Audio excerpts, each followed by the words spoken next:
Hello, c'est HR, votre chroniqueur. Alors vous avez vu, j'ai mis cette casquette, donc naturellement, nous allons voyager dans le temps. Plus précisément en 1994. Pourquoi? Parce que je vais vous présenter le film Que la chasse commence. Alors je vous le dis tout de suite, ce n'est pas un blockbuster, c'est un film à petit budget, un action movie efficace. Malheureusement, il est peu connu du public. Et même aujourd'hui. Car on va pas se mentir, j'ai voulu l'acquérir, j'avais le souvenir de ce film, je voulais à tout prix le revoir, et je me suis galéré. Je l'ai trouvé sur Amazon, mais malheureusement, je n'ai pas trouvé un boîtier en français. J'ai découvert une édition espagnole. Alors, le film est en français à l'intérieur, il n'y a pas de souci. Mais en tout cas, cela m'a prouvé, tout simplement, que ce film est peu connu du public aujourd'hui. Naturellement, je vais vous en parler. Mais avant cela, n'oubliez pas, si vous n'êtes pas abonné, pensez à le faire, pensez à la petite cloche pour les notifs, et surtout, pensez à me mettre en commentaire, tout simplement, si vous le connaissez. Let's go!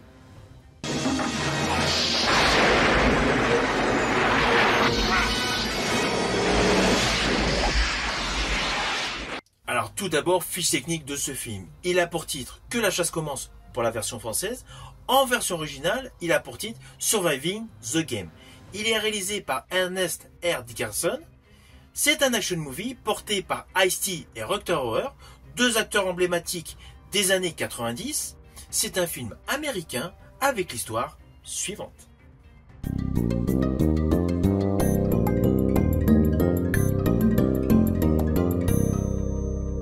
Alors nous découvrons le personnage Mason interprété par Ice-T qui est un sans-abri. C'est un homme traumatisé par la perte de sa femme et de son enfant.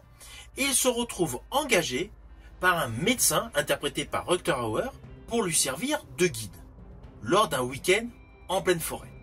Mais là, assez rapidement, une fois sur place, il s'aperçoit que tous les invités de ce fameux docteur sont des personnes fortunées, mais ne vont pas chasser le cerf, mais vont tout simplement le chasser. Alors naturellement, je n'irai pas plus loin sur les lignes scénaristiques de ce film, car on va pas se mentir, c'est très succinct.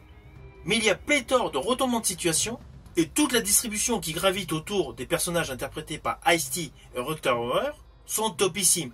Vous allez reconnaître pas mal de visages emblématiques, comme Gary Busey, qui a eu un rôle important dans Point Break aux côtés de Keanu Reeves et de Danny Glover dans Predator 2.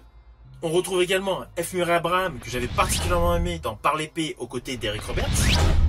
Charles Dutton, incontournable détenu prêcheur dans Alien 3. Mais surtout Rutger Hauer, l'impitoyable autostoppeur Ditcher. Voilà.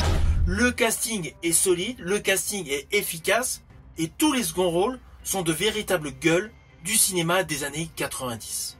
Car même Ice-T, ex-rappeur, avait déjà performé dans le film de Walter Hill, Les Pilleurs. Ou d'ailleurs, j'ai effectué une chronique que vous pouvez retrouver sur ma chaîne YouTube, HR Movie Fan. Ainsi, cette série B de cette époque, un atout majeur, c'est tout simplement la diversité de son casting, avec des visages emblématiques sur plusieurs films. Ce n'est pas un film avec des fioritures, on sait directement où on va, c'est une chasse à l'homme, comme vous avez pu voir jadis avec les chasses du comte Zaroff, ou tout simplement Chasse à l'homme avec Jean-Claude Van Damme. On est vraiment dans le même style. À la différence, c'est qu'il y a un côté punchy qui est beaucoup plus dans la réalité par rapport à Chasse à l'homme avec Jean-Claude Van Damme. Alors, ceci dit, le film avec Van Damme, je l'apprécie largement, mais il y a pas mal de scènes dedans qui sont axées sur la frime. Or, dans ce film, Que la chasse commence, il n'y a pas de frime. On est vraiment dans la possibilité, dans le côté rationnel. Le personnage interprété par Ice-T, c'est-à-dire Mason, souffre. Il ne réussit pas tout ce qu'il entreprend. De ce fait, c'est beaucoup plus dans le réel. C'est ce qui confère à ce film de l'authenticité. En plus, le décor naturel, la forêt. Quoi de mieux pour présenter une chasse? Car implicitement, il y a le cadre hostile qui se dégage autour de tous les personnages. Risque de glissade, risque de chute, ainsi de suite. Tous les éléments naturels que nous pouvons découvrir en pleine forêt, forcément vont interréagir sur l'équipe de chasseurs et sur le chassé. Et je rajouterai que sous couvert d'action movie, en fait, il y a la condition sociale qui est mise en exergue. Des riches, des fortunés capturent des pauvres, tout simplement pour assouvir leur plaisir. Leur plaisir totalement bestial.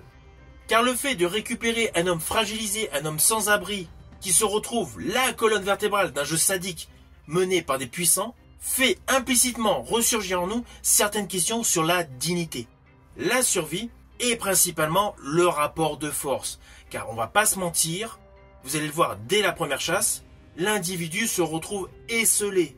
Il est à pied, les autres sont suréquipés, surentraînés et motorisés. Le déséquilibre est immédiat.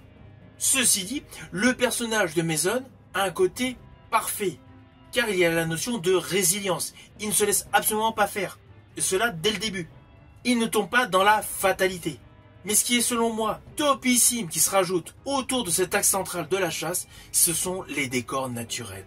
Contrairement à Chasse à l'homme, notamment avec Jean-Claude Van Damme, il y avait la notion de urbain. On n'est pas dans une ville dans ce film.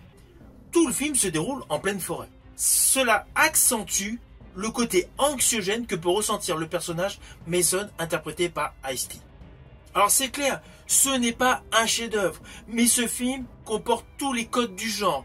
C'est un véritable divertissement, mais surtout, il est destiné aux aficionados des années 90. On va pas se mentir, selon moi, cette période cinématographique a certes comporté de beaucoup de séries B, de beaucoup de nanars, mais c'était de pur divertissement.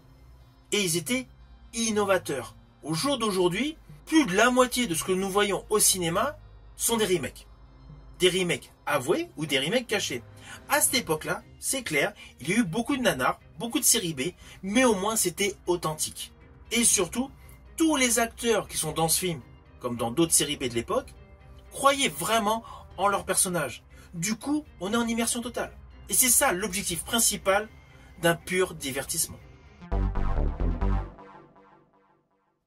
Alors au final, naturellement, c'est un film que je vous invite à découvrir ou à revoir pour ceux qui le connaissent déjà. C'est clair, c'est extrêmement difficile de se le procurer, mais bon, moi je l'ai trouvé en support physique sur Amazon. Peut-être qu'il est disponible ailleurs. Au jour d'aujourd'hui, je n'ai pas fait attention à cela. Mais en tout cas, j'espère tout simplement que par le biais de cette vidéo, je vous ai permis de redécouvrir ou tout simplement de découvrir un bon action movie des années 90. Si vous avez aimé la vidéo, n'oubliez pas, petit pouce vers le haut, pensez au partage, mais surtout pensez à me mettre en commentaire ce que vous avez pensé de ce film si vous l'avez vu. Je vous dis à bientôt pour une prochaine vidéo.